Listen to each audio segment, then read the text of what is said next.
Yo recuerdo que cuando ya empecé a conocer las letras, cuando la primera profesora que yo tuve, y yo estaba muy niño, escribía en una pizarra verde con tiza, escribía las vocales, decía la A y hacía una bola con un palito. Y cuando ella decía la A, yo en mi mente imaginaba todo lo que yo nombraba con la A, amor, agua, ala, lo que yo conocía. Pero yo no conocía los símbolos, ¿cierto? Yo estaba aprendiendo, tendría quizás 15, 5, 6 años. Esa imagen todavía es de las imágenes que poco se borran de mi mente. Cuando ella hacía la E, a mí me parecía es una obra de como que ella nombraba todo con cada letra. Entonces eso me llevó a mí, no sé, como que despertó algo en mí, algo nuevo en mí. Entonces yo, cuando empecé a conocer las vocales, yo las identificaba en todas partes. Yo iba por la calle y veía una A o veía una E o en una revista o en los televisores de la época mía que colocaban algún letrero. Entonces el poder leer esos símbolos y entenderlo, eso para mí fue maravilloso. Eso era como un poder, ¿cierto? Era un poder muy especial para mí, poder entender todo eso y luego pasar al alfabeto y escribir el nombre mío, el de la familia. Entonces, cuando yo empecé a escribir, sentía que cuando escribía, le daba vida a algo, ¿cierto? Era como coger, ese lápiz era como una varita mágica, ¿cierto? Y esos símbolos y todo eso creaba algo muy poderoso, muy poderoso. Entonces me interesé mucho por leer más y por escribir, por crear cosas, historias y las tareas que yo escribía en la escuela y a veces en el colegio, los profesores me decían, oíste, pero tenías que hacer un resumen y eso parece más bien un cuento.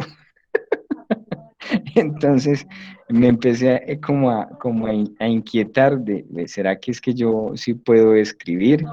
Y seguí escribiendo, pero no me formé como escritor en la universidad, sino que cuando descubrí que la ingeniería de sistemas le permitía a uno escribir software y que uno escribiendo código creaba software o aplicaciones o sitios web, entonces eso también me cautivó mucho, fue como volver a la escuela y yo decía, uy, si yo escribo software y puedo crear un sitio, una página, uy, eso me cautivó mucho. Entonces creo que esas dos cosas en mí van de la mano, esa escritura de los cuentos como la escritura del código de los programas de software.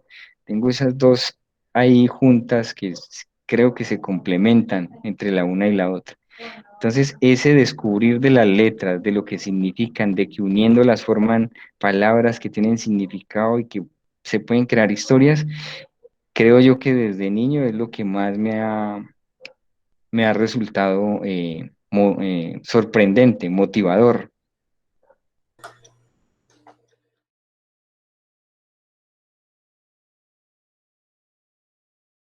Los cuentos de Walla tiene 4 capítulos. Un capítulo de fantasía, uno de realidad, uno de ficción y uno de otras dimensiones. En cada capítulo hay un cuento que es para mí el cuento con el que más me siento, ¿cierto? Y cada uno de esos cuentos tiene parte de la fantasía, de la ficción mía y parte de mi realidad también. Entonces, en el primer capítulo de fantasía, ¿cierto? En el primer capítulo de fantasía, el cuento con el que yo más me identifico y siento un amor especial se llama Tú eres el libro, ¿cierto? Ese cuento tiene parte de muchas cosas, pero ese cuento surge, el título de ese cuento surge a partir después de que yo ya había pensado en el cuento, el título viene de una experiencia que yo viví en una clínica en la que estuve hospitalizado. ¿Cierto? Me hospitalizaron con una persona y esta persona era una persona que tenía un problema mental, se quitó el catéter y empezó a esparcir la sangre en la pared, como a las 3 de la mañana y yo lo miraba, yo no me podía mover porque yo estaba hospitalizado, estaba muy mal de algo que me dio y nunca supieron qué era. Pero entonces esta persona, mientras rayaba la pared con sus manos y su sangre, me miraba como pretendiendo que yo lo mirara. Y yo, pues yo ya tenía, eso fue en la época en la que yo tenía unos 26 años, 25 más o menos, sí, pues de los últimos libros de esa época de mi vida, de los 13 a los 25. Y él decía, el libro, el libro, el libro, y rayaba con la sangre. Después, cuando yo salí de la clínica El Rosario en Villahermosa, y en el 2007 que empecé a reescribir el cuento, después de haberlo perdido en el robo, me faltaba el título. Y, y yo no sabía qué título ponerle, y yo decía, el libro, porque era esa voz de esa persona, esa experiencia que me tenía marcado. Después, por el balcón de mi casa, mientras pensaba en eso, pasó un señor habitante de calle y llevaba un libro bajo el brazo, como una especie de libro viejo, de cuaderno, no sé de dónde lo habrá sacado, y él pasó y me miró, y cuando me miró, yo empecé a completar la historia, y entonces ahí en ese cuento eh, van a encontrar de manera ficticia y mágica esos personajes que hacen parte de ese cuento. Pero la historia del cuento de Tú eres el libro empezó mucho antes, pero yo no tenía ni el título, ni tenía ese personaje místico que me vino a surgir años después, cuando lo completé, pero el origen del libro fue ese.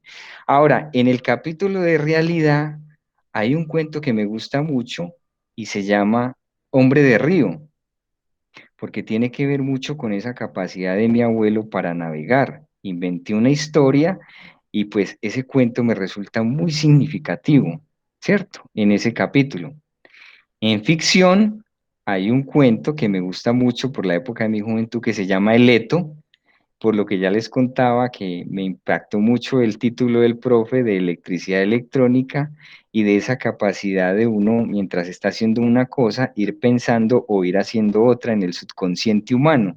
Entonces el Eto tiene esa capacidad en el capítulo de ficción. Y en los capítulos de otras dimensiones hay un cuento que se llama Almardín.